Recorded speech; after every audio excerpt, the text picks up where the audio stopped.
des scorpions, ils vont te mordre, mon frère. J'ai déjà eu cette révélation-là, comment les gens sont en train de souffrir dans le séjour des morts. Parce que l'enfer n'est pas encore fermé, n'est pas encore ouvert. L'enfer s'ouvrira le dernier jour du jugement.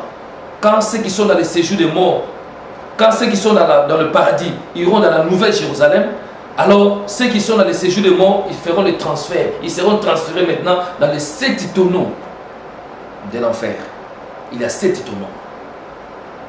Un tonneau, ça commence depuis là où il y a le ciel jusqu'à sur la terre. Un tonneau seulement. Comment tu vas sauter pour passer là? Impossible. Mon frère, ma sœur, c'est aujourd'hui, Dieu va te donner des révélations pour que tu t'accroches à Jésus. Le seul nom qui nous est donné parmi les hommes pour que nous soyons sauvés. Perdez tout mon frère. Tu peux manquer des choses aujourd'hui, mais ne perdez pas Jésus dans ta vie. Mon frère, ne perdez pas Jésus. Ne perdez pas ta communion avec Jésus. Ne le perdez pas. Je vous ai dit, Dieu m'a donné des révélations. Il y a un jour, Dieu m'a enlevé au ciel. Dans la vision, je voyais au ciel, dans le tribunal de Dieu. Et il y avait un long rangé. Moi, j'étais à part, à côté, avec un ange. Et il y avait quelqu'un, un messie. Et il se plaignait. Et il a commencé à me parler. Est-ce qu'il n'est pas possible qu'on me donne 2 semaines pour que je retourne sur la terre? Parce que moi, j'étais commerçant. Je m'occupais de mes affaires. Le jour où il fallait aller à l'église, moi, j'étais toujours en train de faire les courses. J'étais occupé. Je n'avais pas le temps. J'ai donné toujours des raisons. Ah, dimanche prochain, je serai là. J'ai donné toujours des raisons. Mais aujourd'hui, on est venu me prendre en surprise. C'était comme une surprise. Je ne savais pas que je devais me retrouver ici. Mais je perds parce que tous ceux qui montent, tous ceux qui entrent là-bas et ils regardent le miroir, après, ils écoutent une voix qui dit, ta part n'est pas ici. Ta part n'est pas avec Dieu. Va dans le séjour des morts. Et ils entrent dans un trou noir qui les glisse directement dans le séjour des morts, à la merci des démons, à la merci de lacs de feu, à la merci de vers qui vont te mordre. Et je ne veux pas aller là-bas. Et l'ange qui était à côté de moi, il me dit, réponds-lui. Moi, j'ai répondu, j'ai dit, c'est trop tard. Parce que le jugement a été déjà mis sur toi. Après la mort vient le jugement. Quand le jugement est déjà mis sur toi, Dieu ne peut plus revenir en arrière. Dieu ne peut jamais revenir en arrière. Parce qu'il a dit, il a prononcé le jugement. Et c'est fini. Il ne peut plus revenir en arrière. Parce qu'il est Dieu, il est derrière sa parole pour l'accomplir. Quand il prononce déjà une parole, il ne peut plus changer. Sinon, il ne sera plus Dieu. Quand tu étais dans le monde, tu avais l'opportunité d'accepter Jésus dans ta vie, de marcher avec lui, dans la parole de Dieu, et être conduit par l'Esprit de Dieu. Tu n'as pas voulu. Maintenant, il n'y a plus de temps de repentance. Et ici, il n'y a pas de purgatoire. Comme il y a d'autres églises dans le monde qui te disent, qui vous disaient, qui vous trompaient qu'il y a un purgatoire, un lieu où tu vas. Après la mort, tu vas aller dans un lieu où tu vas confesser tes péchés pour être transféré au paradis. C'est le mensonge du diable avec des églises pareilles là. Il n'y a pas de purgatoire. Après la mort vient le jugement. C'est la parole de Dieu. Dieu a parlé, il s'arrête là-bas. Tout ce que les hommes ils complètent, c'est la fausseté, c'est le mensonge du diable.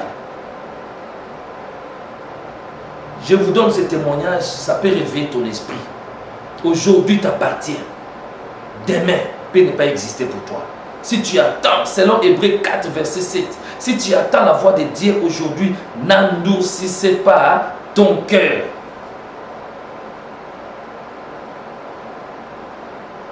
Les choses arrivent tout à coup à l'improviste sans avertissement. La Bible déclare, quand les hommes diront paix, sécurité, tranquillité, alors une ruine soudaine les surprendra. Amen. Ça c'est la parole de Dieu. Quand les hommes vont dire, ah, nous vivons dans la paix, nous sommes tranquilles, alors une ruine soudaine les surprendra. Regardez les événements de tsunami. Regardez le tremblement de terre qui s'est fait sur la terre. Les gens, ils font des programmes, ils disent, bon, je vais dormir comme ça, demain, je vais faire le programme. Ils croient que dormir et se réveiller est une habitude. Non, mon frère, ma soeur. les choses arrivent tout à coup à l'improviste sans avertissement. Il dort comme ça là, 4 h du matin, le destituteur, il passe un grand tremblement de terre et puis c'est fini. Il est parti. Les gens qui étaient à Tsunami, ou tout autour des océans, les pays là, les Indonésies, l'Inde et tout cela, tous ces pays-là, ils ont compris que les choses arrivent tout à coup. Quand tu n'as aucune idée. Des ondes de 7 mètres, la mer s'est soulevée 7-10 mètres de hauteur, avec une vitesse qui dépasse 300 km à l'heure. Et toi, tu as la vitesse de courir, comme un antilope, pour courir et s'enfuir quand le destructeur vient derrière toi. Avec une vitesse de 300 km à l'heure. Les gens qui faisaient le marathon là, tous ces entraînements de marathon qu'il a fait, il était surpris par le destructeur. De l'eau l'a englouti, il est parti. Même si les gens qui ont tenu l'arbre, ils disent bon, je tiens l'arbre, l'arbre va me soutenir. L'arbre qu'on tient maintenant, ce n'est pas un arbre physique. Là, notre arbre, c'est le bois de Dieu. La croix de Jésus. Si tu t'accroches à cette croix-là, même si les eaux passent, tu ne seras jamais submergé. C'est la parole de Dieu. Ésaïe 42. Même si, Ésaïe 43, même si les eaux viennent te submerger, viennent à 5 mètres, 10 mètres de hauteur, tu le verras, il passera et toi tu sortiras. Parce que tu es accroché déjà à la croix de Jésus. C'est le deuxième bois de Dieu. C'est le bois qui était dans l'arbre. C'est le bois qu'on appelle l'arbre de la vie. Qui était dans le jardin d'Éden. Adam et Ève, il fallait qu'ils prennent les fruits là et qu'ils mangent. Et ils ont pris le fruit de l'arbre de la connaissance du bien et du mal. Ils ont introduit des choses sur la terre. En mangeant le fruit là. Ils ont introduit la vie. Ils ont introduit la mort. Ils ont introduit la malédiction. Ils ont introduit la bénédiction. Ils ont introduit la bonne santé. Ils ont introduit la maladie. Des choses sont entrées sur la terre.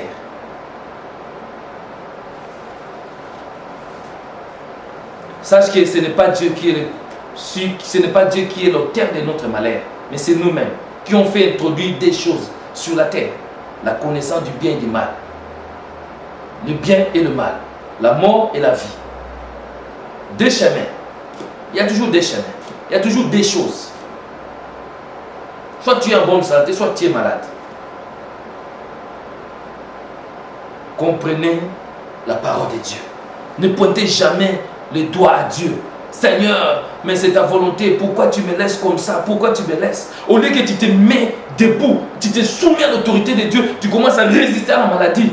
Quand tu te laisses comme ça, KO dans les lits comme ça, là, tu vois que Dieu est un Dieu de fainéant. Dieu n'est pas un Dieu de fainéant. Jamais. Il a dit à Josué, lève-toi, fortifie-toi et soyez courageux. Car c'est toi qui mettras ce peuple en position du pays que j'ai juré à leur père de leur donner. Dieu, c'est un Dieu qui aime les courageux. La Bible déclare, depuis le temps de Jean-Baptiste jusqu'à présent, le royaume des cieux est forcé. Et ce sont les violents qui s'en emparent. La violence, c'est quoi? C'est une attitude de détermination c'est une attitude de volonté bien déterminée qui te permet d'avancer sans tenir compte des obstacles, sans tenir compte de ton état, comment est ton état de corps maintenant là, sans tenir de toutes ces choses.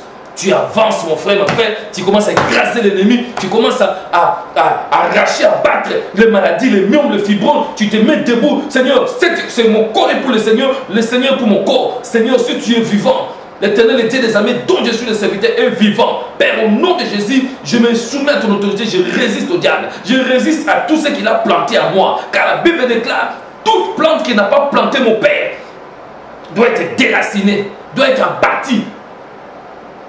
Le Saint-Esprit commence à travailler, à battre, à ruiner, à détruire tout ce que l'ennemi a placé dans ta vie.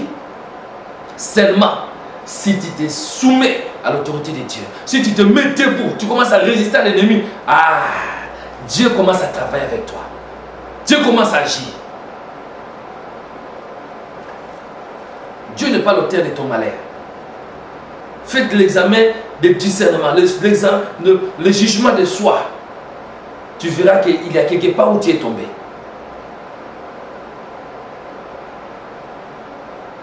Les enfants de Dieu, ils oublient quand ils sont venus dans le Seigneur, ils se retrouvent stériles, ils se retrouvent avec une maladie répétée. Au lieu de voir d'abord dans la lignée, est-ce qu'il n'y avait pas des gens qui avaient consulté peut-être des magiciens, des astrologues, ils étaient des sorciers. Ils ont amené la malédiction de Dieu jusqu'à la 3e et la 4e génération. Et il faut que le feu de Dieu puisse t'affranchir pour que tu sois réellement libre. La malédiction, on ne peut pas dire parce que tu es venu en Jésus, la délivrance est passée automatiquement. Non, non, non, mon frère, vous êtes grandement dans l'erreur. Sinon, Jésus l'allait dire, je lis dans le livre de Jean, chapitre 8, au verset 32 à 36. Si vous remarquez, Jésus dit, si le Fils t'affranchit, tu seras réellement libre. Souviens-toi, tu es comme un Lazare. Tu étais dans le tombeau. Lazare était dans le tombeau, c'est-à-dire dans le monde du ténèbre. Jésus, quand il a fait sortir, lisez Jean chapitre 11, au verset 40 jusqu'au verset 44. La Bible déclare, Jésus, quand il a fait sortir Lazare du tombeau, il a dit cette parole. Déliez-les et laissez-les libres. C'est là où il a affranchi Lazare. Comprenez les Écritures. Quand je vais parler sur la délivrance, la délivrance, je vais parler sur ce point-là. Je vais vraiment entrer pour que les gens comprennent comment, qu'est-ce que signifie délier et laisser aller libre. Amen. Alors, mon frère, ma sœur, nous voulons aller vite pour progresser un peu, pour comprendre qu'est-ce que Dieu nous parle dans le livre d'Apocalypse 12. Donc je vous disais, le verset D explique clairement le verset 1. Cette femme-là était enceinte et elle criait étant en travail et dans les douleurs de l'enfantement. Aujourd'hui, qui est en train de travailler? Qui est celui-là qui est en train de travailler? Cette femme-là, c'est qui? Qui est en train de travailler? Elle est en train de crier étant en travail dans les douleurs et dans les douleurs de l'enfantement. C'est qui? Ce n'est pas Israël. Joseph, non. Loin de là. Joseph, non. Pourquoi Joseph? Joseph, il était fils de Jacob. Et c'est Jacob qui a fait naître les 12 tribus d'Israël.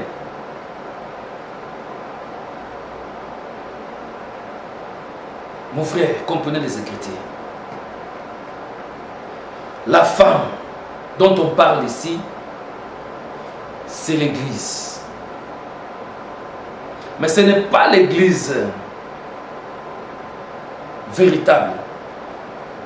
C'est l'Église locale.